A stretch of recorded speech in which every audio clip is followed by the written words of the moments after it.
இந்த நாளும் நம்ம ஆண்டவருடைய வார்த்தைக்கு நேராய் போவோம். சங்கீதங்களின் புஸ்தகம் 138வது சங்கீதம்.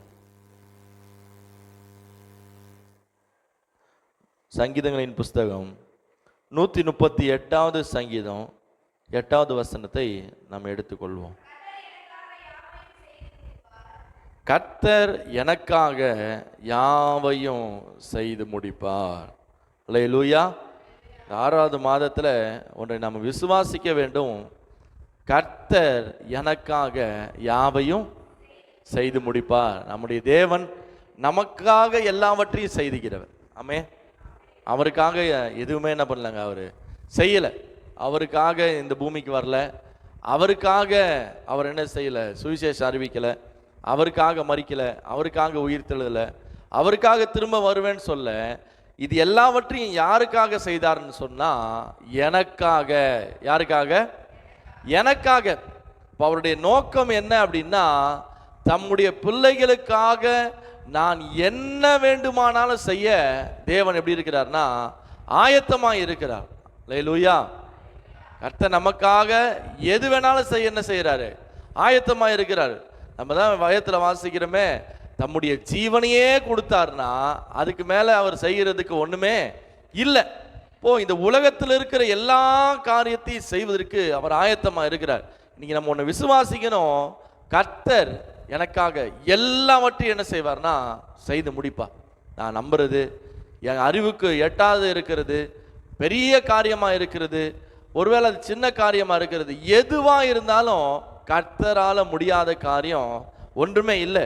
நீங்கள் எரேமியா தீர்க்கதரிசியின் புஸ்தகம் 32வது அதிகாரம் 27வது வசனத்தை நீங்கள் வாசிக்கும் போது அந்த வார்த்தை இப்படியா சொல்கிறது, இதோ நான் மாம்சமான யாவருக்கும் தேவனாகிய கர்த்தர் என்னாலே செய்ய முடியாத, செய்யக்கூடாத அதிசயமான காரியம் ஒன்று உண்டோ. ஒரு கேள்வி கேட்குறாங்க. நான் மாம்சமான யாவருக்கும் நான் யாருன்னா கர்த்தர். இந்த உலகத்தில் இருக்கிற தெய்வங்களுக்கு மாம்சமாக இருக்கிற எல்லாருக்கும் தேவன் யாரு தான்? கர்த்தர் தான். என்னால் செய்ய முடியாத அதிசயமான ஒரு காரியம் ஒன்று இருக்குமா அப்படின்னு கேள்வி கேட்குறாரு. இப்போ இருக்குமா? ஆண்டவரால் செய்ய முடியாது எதனா இருக்குமா? ஒன்று கூட என்ன பண்ணல, இல்லை. எல்லாத்தையும் கர்த்தர் என்ன பண்ணுவார்னா செய்வார். அங்கே ஒரு கேள்வி வருது, செய்யக்கூடாத காரியம் ஒன்று இருக்கா? ஏதாவது செய்ய முடியாதா? யாராவது சொல்லுங்க எனக்கு அப்படின்னா, அவரால் முடியாத காரியம் ஒன்றுமே இல்லை. அவரால் எல்லாமே முடியும். அவரால் முடியாதுன்னு இந்த உலகத்தில் வானத்துக்கு கீழே பூமிக்கு மேலே எதுவுமே கிடையாது. நம்முடைய தேவன் திட்டம் பண்ணினா நிச்சயமாக அதை செய்து முடிப்பார். எத்தனை பேர் விசுவாசிக்கிறோம்? அவர் சொன்னால் அந்த காரியம் வாய்க்கும். அவர் சொன்னால் காற்றும் கடலும் என்ன செய்யும்? அவருக்கு கீழ்ப்படியும். அவர் சொன்னால் அதிசயங்கள் அற்புதம் நடக்கும். இப்போ அவரால் செய்ய முடியாத அதிசயமான காரியம் ஒன்றுமே இல்லை. இன்னைக்கு நம்முடைய வாழ்க்கையில என் தேவன் எனக்காக யாவையும் செய்ய ஆயத்தமாக இருக்கிறார். ஆமே. 6வது மாதம் தேவன் செய்வதற்கு என்ன செய்யறாரு? ஆயத்தமா இருக்கிறார். எந்த காரியமா இருந்தாலும். பிலிப்பியர் நீங்க வாசிக்கலாம். பிலிப்பியர் சுவிசேஷம், பிலிப்பியருடைய நிருபம் 1வது அதிகாரம் 5வது வசனத்துல வாசிக்கும் பொழுது அந்த வாக்கியங்கள் இப்படியா பவுல் சொல்லுவாரு, உங்களில் நற்கிரியை தொடங்கினவர் அதை இயேசு கிறிஸ்துவின் நாள் மட்டும் முடிய என்ன செய்வார்னா நடத்தி வருவா. என்னில் என்ன செஞ்சார் ஆண்டவர் அப்படின்னா, நற்கிரியைகளை தொடங்கினவர். என்ன செஞ்சாரு? நல்ல கிரிகளை என்கிட்ட தொடங்கின தேவன் இயேசு கிறிஸ்துவினுடைய நாள் வரைக்கும் அது என்ன செய்வார்னா முடிய நடத்தி வருவார். ஆமே. ஒன்றுத்துக்கு கவலைப்பட தேவையில்ல. ஒவ்வொரு நாளும் என்னில் நற்கிரியை செய்கிறவர் யாருன்னா கர்த்தர். எனக்கு நன்மையை செய்கிறவர் யாரு? கர்த்தர். அவர் இன்னைக்கு மட்டும்தான் செய்வார், நாளைக்கு மட்டும்தான் செய்வார்னு இல்லை. இந்த பூமியிலே நாம் வாழுகிற ஒவ்வொரு நாட்களும் கர்த்தர் நமக்காக யாவை என்ன பண்ணுவார்? எப்போ வரைக்கும் செய்வார்? கிறிஸ்துவினுடைய நாள் பரியந்தம் என்ன செய்வார்? செய்து முடிப்பார். நம்ம விசுவாசிக்கணும். என் தேவனாலே கூடாத காரியம் ஒன்றுமே இல்லை. எனக்காக ஒரு கிரியை ஆரம்பித்தவர், அந்த கிரியை தொடங்கி வச்சவர், எனக்காக அதிசயங்களை தொடங்கினவர், கடைசி வரைக்கும் அந்த அதிசயங்கள்ல ஒன்றும் தடை இல்லாமல் என்ன பண்ணுவார்னா செய்வார். ஆமே. ஒரு இடத்துல இருந்து உதவி வருது. இப்போ கவர்மெண்ட்ல இருந்து மாசம் 1000 ரூபாய் தராங்க அப்படின்னா, ஒரு வருஷம் வருது, 2 வருஷம் வருது, திடீர்னு ஒரு 6 மாசம் என்ன செய்யுது? வரமாட்டேது.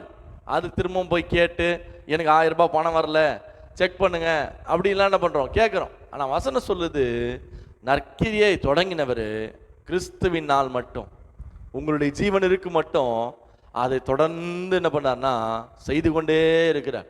ஒரு நாள் அந்த நற்கிரியில் என்ன இல்லைன்னா குறைவு இல்லை. நம்முடைய தேவன்கிட்ட குறைவு இருக்கா? இல்லை. ஒரு நாள் ஆண்டவர் குறைவுள்ளவராக இருக்கிறாரா? இல்லை.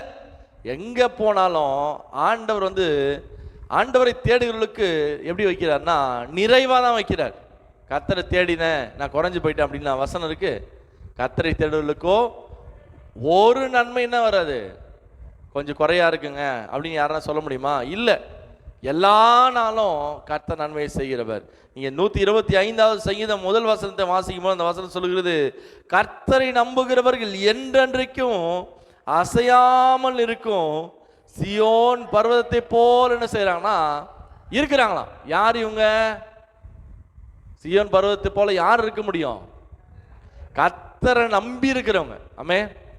ஒரு மனுஷன் கர்த்தரை சார்ந்து கர்த்தர் எனக்கு நன்மை செய்வார், கர்த்தர் எனக்காக யாவையும் என்ன பண்ணுவார், செய்வாருன்னு நம்பி இருந்தா அந்த மனுஷன் எப்படி மாறுறான் அப்படின்னா அசையாம இருக்கிற ஒரு மலையை போல என்ன பண்றான்னா திடமாய் நிற்கிறான். கர்த்தர் மேல எப்படி இருக்குது அவன் நம்பிக்கை? ஒரு மலையை அசைக்க முடியுமா? சீயோன் பர்வதத்தை அசைக்க முடியுமா? முடியாது.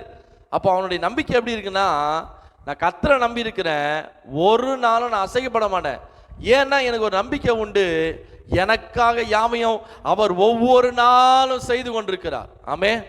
ஒவ்வொரு நிமிஷமும் செய்கிறார், ஒவ்வொரு மணி நேரமும் செய்கிறார், ஒவ்வொரு நாளும் செய்கிறார், ஒவ்வொரு வருஷமும் செய்கிறார். நம்ம தூங்கி கண் விழிக்கிறது ஆண்டவருடைய கிருபை. ஆமே. அப்போ அதை யார் தான் செய்கிறா? கர்த்தர் தான் என்ன பண்ணுறாரு, செய்கிறார். நம்முடைய பிள்ளைகளை பாதுகாக்கிறது யாரு? கர்த்தர் தான். நமக்கு சம்பாதிக்க பலனை தர்றது யாரு? கர்த்தர் தான். நமக்கு ஒவ்வொரு நாளும் நம்முடைய தேவையிலெல்லாம் சந்திக்கிறது யாருது? கர்த்தர் தான். அப்போ ஒவ்வொரு நாளுக்குரிய தேவையில கர்த்தர் சந்தித்து அவன் எப்படி வச்சிருக்கிறார்னா, நான் அவரை நம்பி இருக்கிறேன், ஒரு நாளும் நான் என்ன செய்ய மாட்டேன்னா அசைக்கப்பட மாட்டேன். ஆமே. எத்தனை சூழ்நிலைகள் வந்தாலும், எத்தனை போராட்டங்கள் வந்தாலும், எத்தனை குறைவுகள் வந்தாலும் நமக்கு நம்பிக்கை இருக்கு, ஆண்டவர் ஏதாவது ஒரு காரியத்தை என்ன பண்ணுவார், செய்வார். நம்ம ஜெபம் பண்ணலாம், ஆண்டவர் மாற்றுவார், ஆண்டவனுடைய தேவையில சந்திப்பார். அப்போ அந்த நம்பிக்கையிலிருந்து நம்ம ஒரு நாள் என்ன பண்ணுறது இல்லைன்னா விலகி போகிறது இல்லை. குறைவு வந்த உடனே யாராவது ஆண்டவர் வேணான்னு சொல்லிட்டு அந்நிய தெய்வங்களை போய் தேடுறோமா? இல்லை. கர்த்தர் செய்வார். இன்னைக்கு இந்த மாதம் கொஞ்சம் குறையா இருக்கு, அடுத்த மாதம் என்ன பண்ணுவார், ஆண்டவர் தருவார். இந்த நாள் கொஞ்சம் நமக்கு குறையா இருக்கு, இந்த நாள் கொஞ்சம் துக்கமா இருக்கு, ஆனா அடுத்த நாள் கர்த்தர் செய்வார்னா அதை மாற்றுவார். இப்போ இந்த மனுஷனுடைய வாழ்க்கை எப்படி மாறுது? அசையாம இருக்கிறாங்க, திடமா இருக்கிறாங்க, ஒவ்வொரு நாளும் நம்பிக்கையா இருக்கிறாங்க. கர்த்தர் எனக்காக யாவையும், அந்த நம்பிக்கையை சொல்லிக்கிட்டே இருக்கிறாங்க. கர்த்தர் எனக்காக யாவையும் செய்வா, கர்த்தர் எனக்காக யாவையும் செய்வா, கர்த்தர் எனக்காக யாவையும் செய்வார் சொல்லிக்கிட்டே இருக்கிறோம். அப்போ ஆண்டவர் செய்யலை அப்படின்னா என்ன செய்வார்னா செய்ய ஆரம்பிப்பார். இது வரைக்கும் செய்யலை, ஆனால் அவங்க எப்படி இருக்கிறாங்கன்னா ஒரு நம்பிக்கையா ஜெபம் பண்ணிட்டு இருக்கிறாங்க. கர்த்தர் எனக்காக இப்படி சொல்லிக்கிட்டே இருக்கிறாங்களே, அவங்களுக்கு என்னதான் குறைவு இருக்கு, அவங்களுக்கு என்னதான் தேவை இருக்கு. நம்முடைய தேவன் எந்த ஒரு இடத்திலும் அவரை கேட்டு உதவி செய்கிறத விட அவர் தாமாக கண்டு உதவி செய்கிறார். ஒரு கிராமத்துக்குள்ள போகிறாரு, ஒரு விதவை மகன் இறந்து போகிறான். அந்த நாயினூறு விதவை அவன் மகனை கூட்டு வராங்க, அவனை அடக்கம் பண்ணும்படி கொண்டு போறாங்க. ஆண்டவர் அந்த சம்பவத்தை கேட்டு கிட்ட அந்த மகனுடைய பாடை என்ன பண்றாரு, தொடுகிறார். அந்த மகன் உயிரோடு எழும்புகிறான். அப்போ அந்த குறைவு என்ன ஆண்டவர் என்ன செய்யறாருன்னா கேட்கிறார். இப்போ ஒரு மனுஷன் ஆண்டவரிடத்துல கேட்டு நன்மையை பெறதை விட ஆண்டவர் அறிந்து நன்மையை கொடுக்கிறது பெரிய விஷயம். அல்லேலூயா. ஏசாயால வாசிக்கிற 28வது அதிகாரம் 16வது வசனத்தை வாசிக்கும் பொழுது, ஏசாயா 28:16 வாசிக்கும் பொழுது, ஆதலால் கர்த்தராகிய ஆண்டவர் உரைக்கிறதாவது, சீயோனிலே வைக்கிறேன், அது பரிசிக்கப்பட்டதும் விலையேற பெற்றதும் திட அஸ்திபாரம் உள்ளதுமானது, திடம் அல்லதுமா இருக்கிறது. விசுவாசிக்கிறவன் என்ன செய்ய மாட்டான்னா பதறான். சீயோனிலே கர்த்தர் ஒரு கல்லை என்ன பண்றாருன்னா வச்சிருக்கிற. யார் அந்த கல்லு? கிறிஸ்து. யார் அவரு? கிறிஸ்து. அப்ப அவர் மேல அவர் தான் எப்படி இருக்கிறாருன்னா தலைக்கு மூளைக்கல்லா இருக்கிறாரு. அவரை விசுவாசிக்கிற ஒரு நாள் என்ன செய்ய மாட்டான்? பதற மாட்டான். கர்த்தரை விசுவாசிக்கிற என்ன பண்ணா ஒரு நாளும் பதற மாட்டான். ஒவ்வொரு நாளும் அவருடைய வாழ்க்கையில பல நேரங்களில் அவன் பதறுகிற சூழ்நிலை வரும்போதெல்லாம் அவனுக்கு ஒரு நம்பிக்கை இருக்குது. என் தேவனாகிய கர்த்தர் மூளைக்கு எப்படி இருக்கிறார்னா தலைக்கல்லா இருக்கிறார். அவராலே ஆகாத காரியம் ஒன்றுமே இல்லை, அவரால் செய்ய முடியாத காரியம் ஒன்றுமே இல்லை. அவர் சீயோனில் எப்படி இருக்கிறார்னா அந்த நம்முடைய தேவன் ஆராதிக்கிற தேவன் எப்படி இருக்கிறார்? மூளைக்கல்லா இருக்கிறார். அவர் தான் ஆரம்பம், அவர் தான் என்னுடைய வாழ்க்கையில துவக்கம். அவரை நோக்கி நான் பார்க்கிறேன். என் வாழ்க்கையில எல்லாவற்றையும் அவர் செய்து முடிக்க வல்லமையுள்ளவராக இருக்கிறார். அல்லேலூயா. வசனமாக தான் சொல்லுது. நீங்கள் 1 பேதுரு 2:6 வாசித்து பார்த்தீங்கன்னா அங்கே ஒரு வசனம் சொல்ல, அந்தபடியே இதோ தெரிந்து கொள்ளப்பட்டதும் விலையேற பெற்றதுமாக இருக்கிற மூளைக்கல்லை சீயோனில வைக்கிற அதன் மேல் விசுவாசமா இருக்கிறவன் வெட்கப்பட்டு போவதில்லை என்று வேதம் என்ன பண்ணுதுன்னா சொல்லுகிறது. ஆண்டவர் தான் மூளைக்கல், சபைக்கு யாரு? கர்த்தர் தான் மூளைக்கல். இப்போ அந்த மூளைக்கல்ல அந்த நம்பிக்கையை நோக்கி நம்ம பார்க்குறோம். ஒரு நாளும் ஒருவரும் என்ன செய்யலைன்னா வெட்கப்பட்டு போகலையா? ஆமே, வெட்கப்படுகிற சூழ்நிலை வந்தவங்களைய கர்த்தர் தலையை நிமிர பண்ணி அனுப்பினார். எத்தனை பேர் விசுவாசிக்கிறோம்? ஆமே, கர்த்தரை பார்க்குறோம், அவரை நம்புகிறோம், அவரை விசுவாசிக்கிறோம். ஒரு நாள் தன்னுடைய வாழ்க்கையில் குறைவுகள் வரல, ஒரு நாள் அவங்க வாழ்க்கையில் அவமானம் வரல, ஒரு நாள் அவங்களுடைய வாழ்க்கையில் வெட்கம் அடையலை. நம்ம சிம்பிளாக பார்க்குறோம். ஆண்டவர் முதலாவது செய்த அற்புதம் எது? ஆனவூரில் தண்ணீரை திராட்சை ரசமாக மாற்றினார். இப்போ அந்த கல்யாணத்துக்கு இயேசு அழைக்கப்பட்டிருந்தார். அவர் போய் அமைதியாக இருந்தார். திராட்சை ரசம் குறைவுபட போகுதுன்னு எல்லாம் சொல்லிட்டு இருந்தாங்க. ஆனால் ஆண்டவர் சொல்கிறார், என் வேலை இன்னும். அவருடைய வேலை வரும்போது என்ன நடக்குதுன்னா, அவர் எழுந்து அந்த தண்ணீரை மொண்டு பந்தி விசாரிப்பில் கொடுங்கன்றாரு. அவர் சொன்ன அந்த வார்த்தையிலே தண்ணீர் என்ன மாறுது? திராட்சை ரசமாக மாறுது. இப்போ அந்த வார்த்தை என்ன செய்கிறாங்கன்னா, அவங்க தாயார் விசுவாசிக்கிறாங்க. அவர் உங்களுக்கு என்ன சொல்லுகிறாரோ அதன்படி என்ன பண்ணுங்க. ஏன்? அவர் சொல்கிற அவரை நம்பிட்டா அந்த இடத்துல ஒரு நாளும் ஒரு மனுஷனை வெட்கப்பட்டு, அந்த அம்மாவுக்கு நல்லா தெரியும், என் புள்ளன்னு சொல்கிறத விட தேவகுமாரனாகிய இயேசு கிறிஸ்துவை நீங்கள் நம்பிட்டீங்கன்னா, அவருடைய வார்த்தையை நம்பிட்டீங்கன்னா, நீங்கள் ஒரு நாள் என்ன பண்ண மாட்டீங்க? வெட்கம் அடைய மாட்டீங்க. அன்னைக்கு வெட்கம் அடையும்படி ஒரு திராட்சை ரசம் குறைவுபட்டது. ஆனால் இயேசுனுடைய வார்த்தை என்ன பண்ணுங்கன்னா, விசுவாசிங்க. அவங்க அதன்படியே என்ன பண்ணுறாங்கன்னா செய்கிறாங்க. ஆமே, எப்போ ஆண்டவர் நமக்காக எல்லாத்தையும் செய்வார் அப்படின்னா, அவரையே நாம் சார்ந்திருக்கும் போது. எப்போ? இயேசுவே அவரையே முழுசா அவர் சொல்கிற வார்த்தையை கேட்கணும். அதனால தான் மரியாள் சொல்லிட்டு போனாங்க, அவர் உங்களுக்கு என்ன சொல்கிறாரோ அதன்படி என்ன பண்ணுங்க. நீ உன் இஷ்டத்துக்கு செஞ்சினா தண்ணீர் திராட்சை ரசமாக என்ன பண்ணாது? மாறாது. தண்ணீர் தண்ணீராகவே தான் இருக்கும், எல்லாமே அப்படி அப்படியே தான் இருக்கும். நீ கடைசி வரைக்கும் அப்படியே தான் இருக்கணும். ஆனால் அவர் என்ன சொல்கிறாரு அதன்படி என்ன பண்ணோம்? கேட்கணும். அந்த வசனம் என்ன சொல்லுது? லூக்கா 6:47 வாசிக்கும் பொழுது, லூக்கா எழுதின சுவிசேஷம் 6வது அதிகாரம் 47 வாசிக்கும் பொழுது அந்த வசனம் சொல்லுகிறது, என்னிடத்தில் வந்து என் வார்த்தைகளை கேட்டு அவைகளின்படி செய்கிறவன் யாருக்கு ஒப்பா இருக்கிறான் என்று உங்களுக்கு காண்பிப்பேன். ஆண்டவர் சொல்றாரு, என்னிடத்தில் வந்து என் வார்த்தையில் என்ன பண்ணுங்க? கேளுங்க. கேட்டுட்டு அதை அப்படியே என்ன செய்யக்கூடாதுன்னா விட்டுறக்கூடாது. அவைகளின்படி என்ன பண்ணணும்? செய்யணும். இப்போ சபைக்கு வரோம், எல்லாரும் என்ன பண்ணுறோன்னா வார்த்தை என்ன பண்ணுறோம்? கேட்கிறோம். ஆனால் அவைகளின்படி செய்கிறோமான்றது தான் முக்கியம். மரியாள் அம்மா சொன்னாங்க, அவர் என்ன சொல்கிறாரோ அதன்படி என்ன பண்ணுங்க? செய்யுங்க. அவர் சொல்கிறத நீ கேட்காத, கேட்டுட்டு என்ன பண்ணு? செய். இப்போ இவர் ஆண்டவர் என்ன சொல்கிறாரு? என் வார்த்தைகளை கேட்டு அவைகளின்படி செய்கிறவன் எவனோ, வசனம் என்ன சொல்லுகிறது? அவன் யாருக்கு ஒப்பா இருக்கிறான்? ஆழமாய் தோன்றி கற்பாறையின் மேல் அஸ்திபாரம் போட்டு வீடு கட்டுகிற மனுஷனுக்கு ஒப்பா இருக்கிறான். அப்போ அவர் சொல்ற வார்த்தையெல்லாம் ஒரு மனுஷன் ஃபுல்லா கேட்டுட்டு அவன் போய் செஞ்சா எப்படி இருக்கும் அந்த வேலை அப்படின்னா, முதல்ல என்ன பண்றான்? ஆழமா தோன்றான். அதுக்கப்புறம் என்ன வருது? கற்பாறையின் மேல் அஸ்திபாரம் போட்டு என்ன பண்றான்? வீடு கட்டுறான். இப்போ இதுக்கு முன்னாடி இருக்கிற வசனத்தையும் இதுக்கு பின்னாடி இருக்கிற வசனத்தெல்லாம் வாசித்து பார்த்தீங்கன்னா இன்னொரு மனுஷன் வருதான். அவன் என்ன சொல்கிறான்னா, அந்த வார்த்தை கேட்குறான், ஆண்டவருடைய வார்த்தை என்ன பண்ணுறான் கேட்டு, ஆனால் அவைகளின்படி என்ன பண்ணல, செய்யலை. ஒரு குரூப் வந்து வார்த்தை கேட்குது, ஆனால் அவைகளின்படி என்ன பண்ணுது, செய்கிறாங்க. செஞ்சதுனால என்ன வருது, எப்படிப்பட்ட சூழ்நிலையும் ஒரு நாளும் வெட்கப்பட்டு போவதில்லை, ஒரு நாள் கத்தரை விட்டு பின்வாங்கிறதில்ல, ஒரு நாள் அவங்க வாழ்க்கையில் வேதனைய சூழ்நிலைகள் வரதில்லை. ஒரு கூட்டம் என்ன செய்கிறாங்கன்னா, அவர் சொல்கிற வார்த்தை கேட்குறாங்க, ஆனால் அவைகளின்படி செய்யாமல் இவங்க என்ன செய்கிறாங்க அப்படின்னா, எங்கே அஸ்திபாரத்தை போடுறாங்க, மணலின் மேல் அஸ்திபாரத்தை போட்டு வீடு கட்டுறாங்க.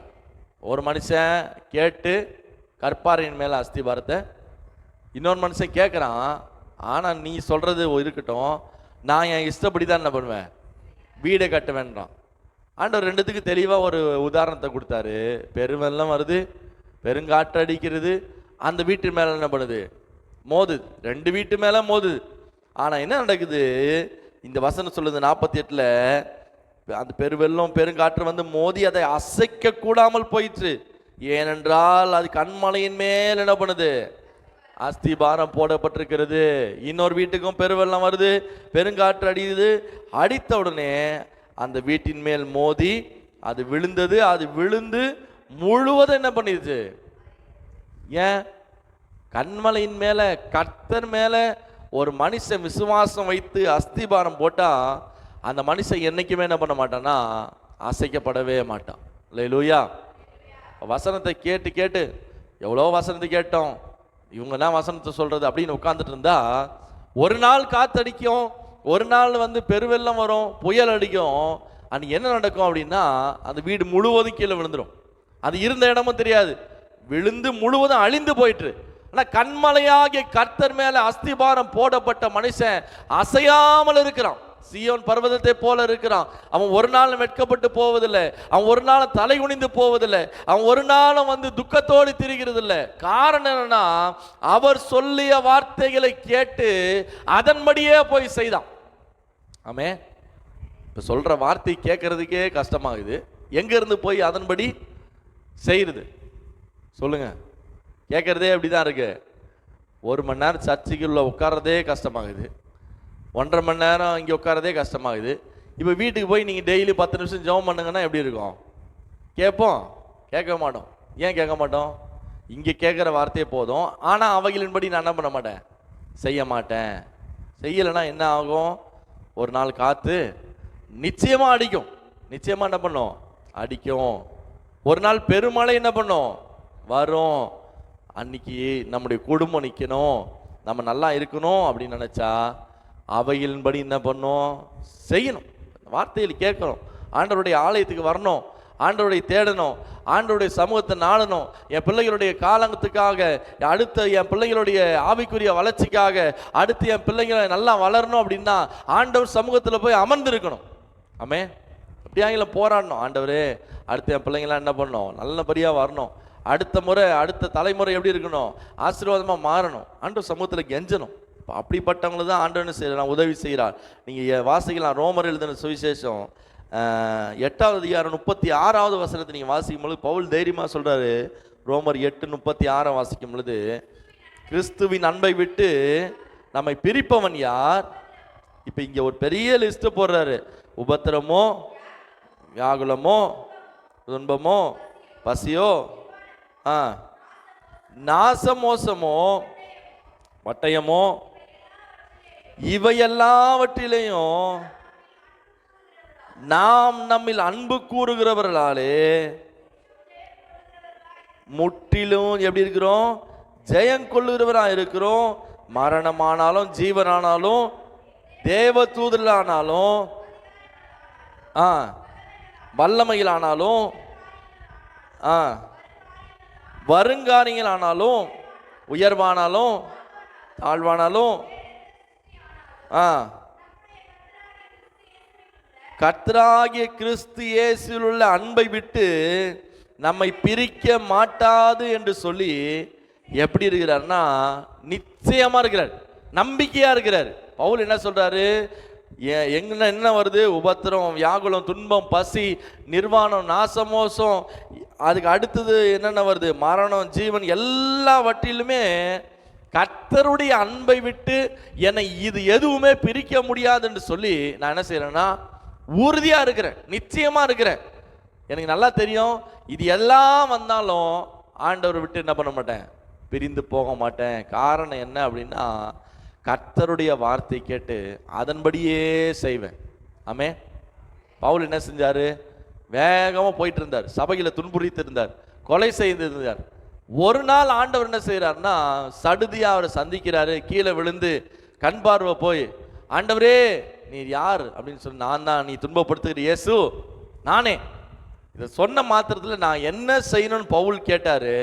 ஆண்டவர் இதெல்லாம் செய்ப்பான்னு சொன்ன நாள்ல இருந்து அதுக்கு பிறகு ஒரு நாள் ஆண்டவருடைய வார்த்தை மீறி பவுல் என்ன செய்யல, போவே இல்லை. சவுலா இருந்த மனுஷன் பவுலா மாறி ஆண்டவருக்காக ஓடினார். காரணம் என்னன்னா, அவருக்கு ஒன்று தெரியும், ஆண்டவருடைய வார்த்தை கேட்டேன், அதன்படியே என்ன பண்றேன்னா செய்கிறேன்.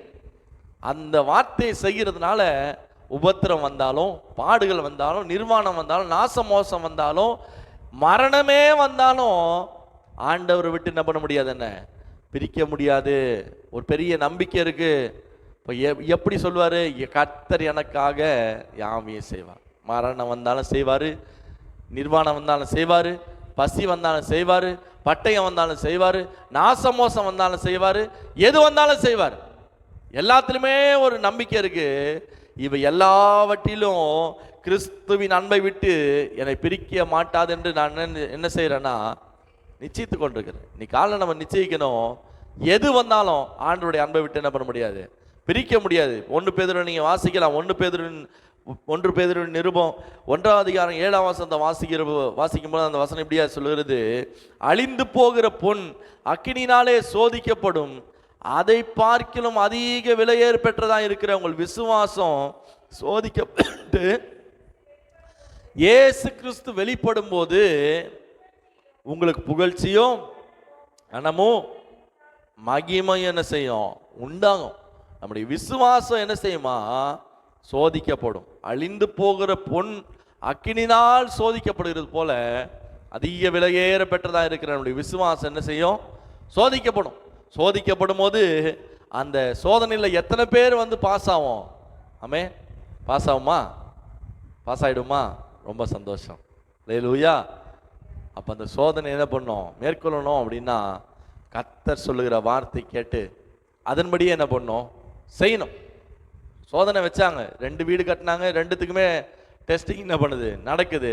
ஆனால் ஒரு வீடு என்ன பண்ணிச்சுன்னா ஃபெயில் ஆயிடுச்சு. காரணம் என்ன? அவர் சொல்லிய வார்த்தை கேட்டு அதன்படி செய்யல. இன்னைக்கு 3 காரியத்தை நாம் பார்க்க போகிறோம். முதலாவது, கர்த்தர் எப்படி நமக்காக யாவையும் செய்வார் அப்படின்னா, யாத்திராகமத்தின் புஸ்தகம் நான் 14ஆவது அதிகாரம் 13ஆவது வசனத்தை எடுத்துக்கொள்வோம். யாத்திராகமத்தின் புஸ்தகம் 14ஆவது அதிகாரம் 13ஆவது வசனம். அப்பொழுது மோசே, பயப்படாதிருங்கள், நீங்கள் நின்று கொண்டு கர்த்தர் உங்களுக்கு செய்யும் ரட்சிப்பை பாருங்கள். இன்றைக்கு நீங்கள் காண்கிற எகிப்தியரை இனி என்றைக்கு என்ன செய்ய மாட்டீங்க, காண மாட்டீங்க. கர்த்தர் எப்படி நமக்காக யாவை செய்வார்னா, சத்துருக்கள் சூழ்ந்து நிற்கும் போது கர்த்தர் நமக்காக அவர்கள் கண்களுக்கு முன்பாக ஒரு பெரிய ஜெயத்தை தருவார். ஆமே.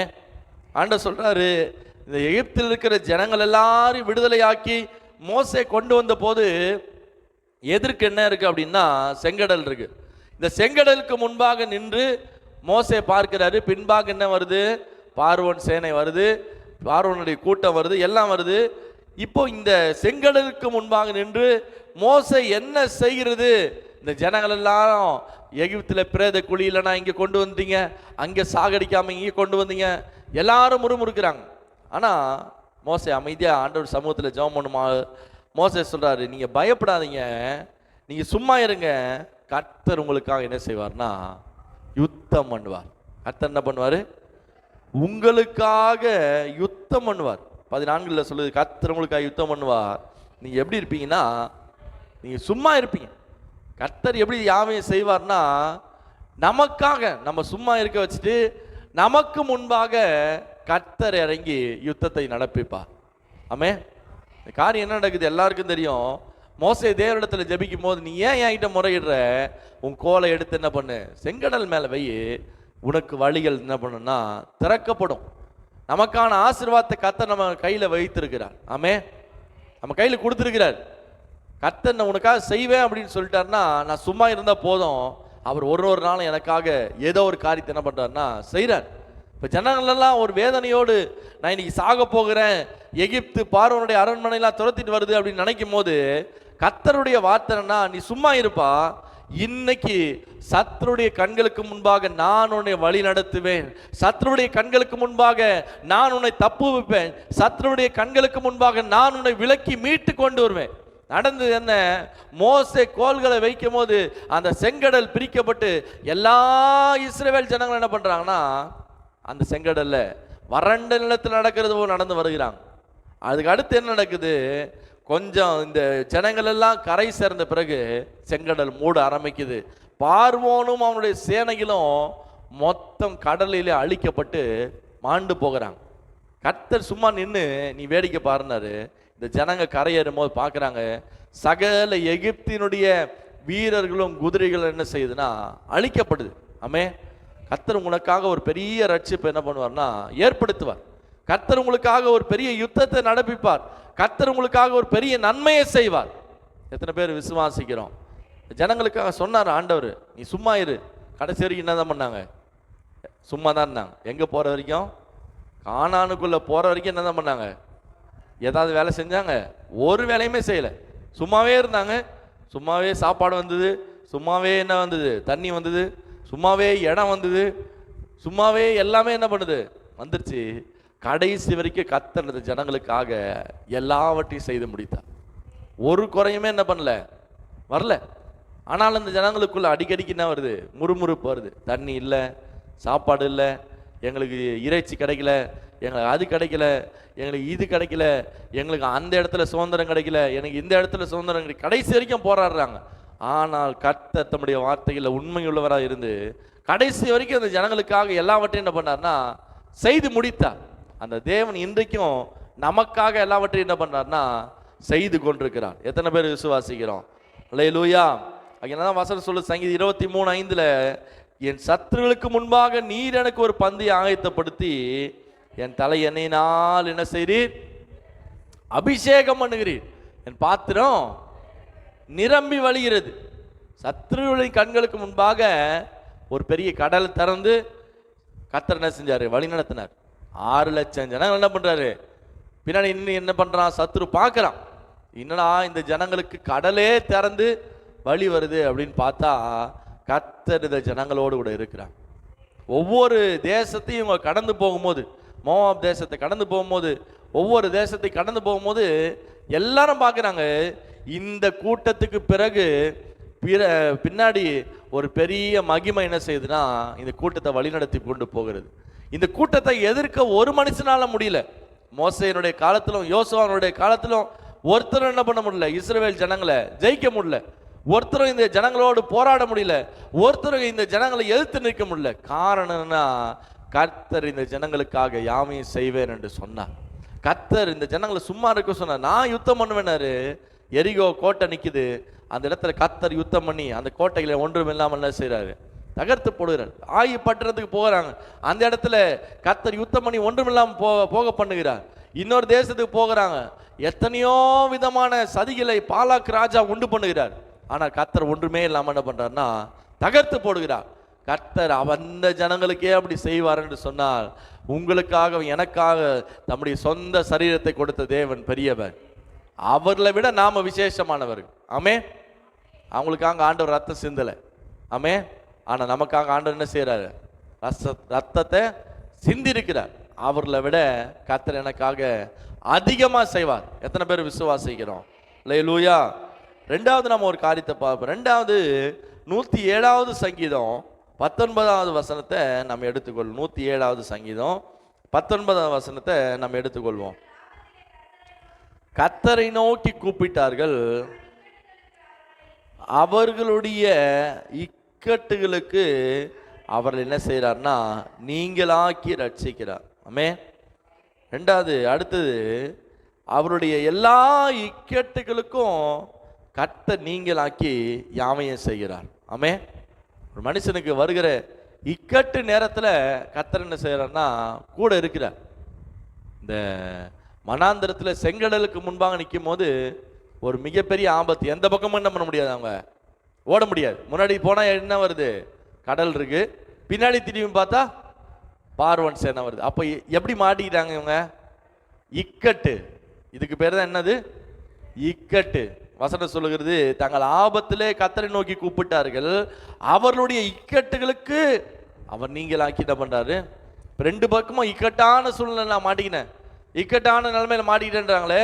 இப்ப இந்த இக்கட்டான சூழ்நிலை வரும்போது கர்த்தர் ஒரு மனுஷனோடு இருந்து அந்த மனுஷன் என்ன செய்யறாரு, விலக்கி மீட்டெடுக்கிறார். நீங்க அப்போஸ்தலர் 12வது அதிகாரம் 6வது வசனத்தை எடுத்து வாசிக்கும் பொழுது, அப்போஸ்தலர் 12:6 எடுத்து வாசிக்கும் பொழுது, ஏரோது அவனை வெளியே கொண்டு வரும்படி குறித்த நாளுக்கு முந்தின நாள் ராத்திரியிலே பேதுரு 2 சங்கிலியினாலே கட்டப்பட்டு 2 சேவகர் நடுவே நித்திரை பண்ணி கொண்டிருந்தான். காவற்காரரும் கதவுக்கு முன்னிருந்த சிறைச்சாலை என்ன செய்யறாங்க, காத்து கொண்டிருந்தாங்க. பேதுரு எப்படி இருக்கிறார்னா, 3 நாளைக்கு முன்னாடி, குறித்த நாளுக்கு முந்தின நாள் என்ன நடக்குது அப்படின்னா, அதுக்கு முன்னாடி இருக்கிற வசனத்தை வாசிங்கன்னா 5வது வசனத்தை.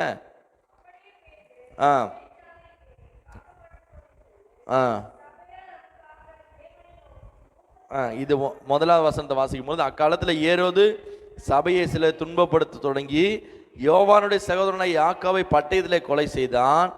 அது யூதருக்கு பிரியமா இருக்கிறது என்று அவன் கண்ட போது பேதுருவை பிடிக்க தொடர்ந்தான். என்ன நடக்குது, ஏரோது ராஜா என்ன பண்றான், இங்க ஒரு மனுஷனை பிடித்து யாக்கோவை பிடிச்சு என்ன பண்ணிட்டாங்க, கொலை பண்ணிட்டாங்க. அது பிரியமா இருக்குன்னு சொல்லி பேதுருவையை பிடித்து எங்க போட்டான், சிறைச்சாலையில் போட்டான்.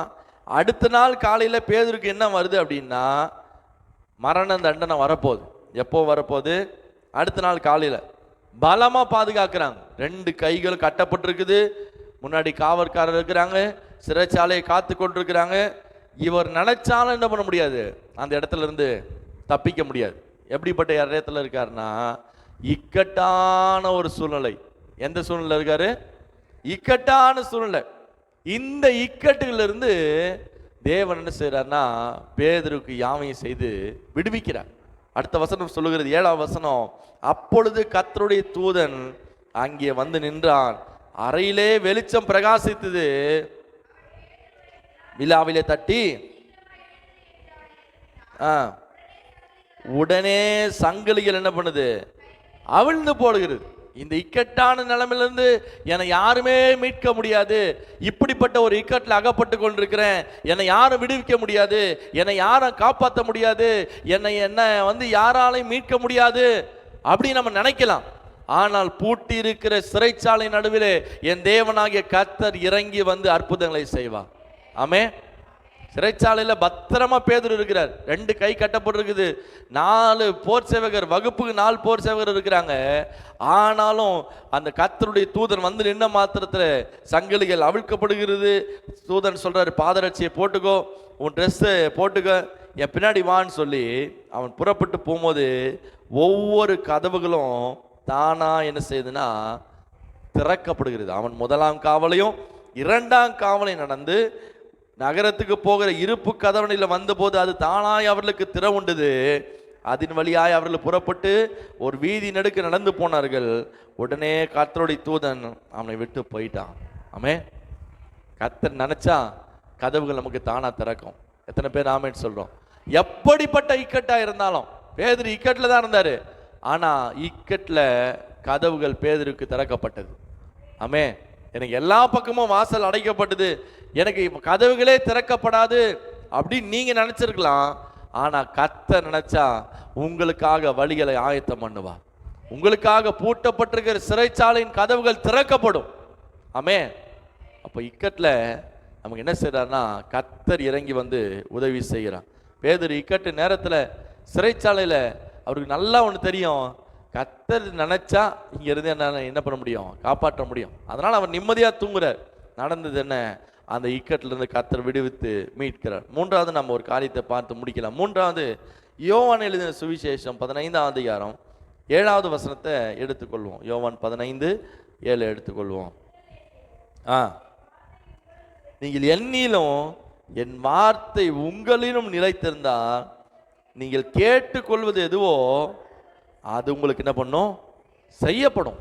எப்போ கர்த்தர் நமக்காக யாவையும் செய்வார் அப்படின்னா, நான் அவரிலும் அவருடைய வார்த்தை என்னிலும் இருக்கும்போது, நான் எந்தெந்த காரியத்துல தான் கேட்கிறேனோ எல்லா காரியத்தையும் கர்த்தர் எனக்காக என்ன பண்ணுவார்னா செய்து முடிப்பார்.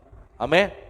என் வார்த்தை அவர் கூட இருக்கும்போது, அவர் வார்த்தை என் கூட இருக்கும்போது, நான் அவருக்குள்ள இருக்கும்போது, நான் அவருடைய சமூகத்தை தேடும்போது, நான் அவருடைய முகத்தை தேடும்போது, நான் ஜெபத்தில் எவைகளெல்லாம் கேட்கிறேனோ எல்லாவற்றுக்கும் கர்த்தர் நிச்சயம் ஒரு பதிலை வைத்திருக்கிறார். ஆமென். நம்ம நிச்சயமா விசுவாசித்து சொல்லணும், கர்த்தர் எனக்காக என்ன பண்ணுவார்னா யாவையும் செய்வார். ஏன் செய்வாரு? நான் அவருடைய வார்த்தையின் மேல விசுவாசமா இருக்கிறேன், அவருடைய வார்த்தை நான் கேட்கிறேன், அவருடைய வார்த்தை எனக்குள்ள இருக்கிறது, ஆவியானவர் எனக்குள்ள இருக்கிறார், ஆகினால கர்த்தர் எனக்காக யாவையும் செய்து முடிப்பார். ஆமென். ஒரு வார்த்தை எனக்குள்ள இருக்கிறா இல்லையா? எத்தனை பேருக்குள்ள இருக்கு? வாரம் வாரம் வார்த்தையை கேட்கிறோம், வாரம் வாரம் படிக்கிறோம். இந்த வார்த்தை எனக்குள்ள என்ன பண்ணுதுன்னா ஜீவனா இருக்குது, அந்த வார்த்தை எனக்குள்ள பலனா இருக்குது, அந்த வார்த்தை எனக்குள்ள ஒளியா இருக்குது, அந்த வார்த்தை எனக்குள்ள எப்படி இருக்குதுன்னா ஒவ்வொரு நாளும் அற்புதங்களை செய்கிறதா இருக்கிறது. ஆகியனால அந்த வார்த்தையின் மேல விசுவாசம் வைத்து நான் கேட்கிறேன், கர்த்தர் எனக்காக இன்றைக்கு எல்லாவற்றையும் செய்ய அவர் வல்லமையுள்ளவராக இருக்கிறார். இன்றைக்கு எனக்காக அவர் வழிகளை திறக்க வல்லமையுள்ளவராக இருக்கிறார். இன்றைக்கு எனக்காக அவர் கடலை பிறக்க வல்லமையுள்ளவராக இருக்கிறார். அவர் அதிசயங்களை செய்து அற்புதமாய் நடத்துவார். எல்லாம் கண்களை மூடி கர்த்தருடைய முகத்தை நோக்கி பார்ப்போம்.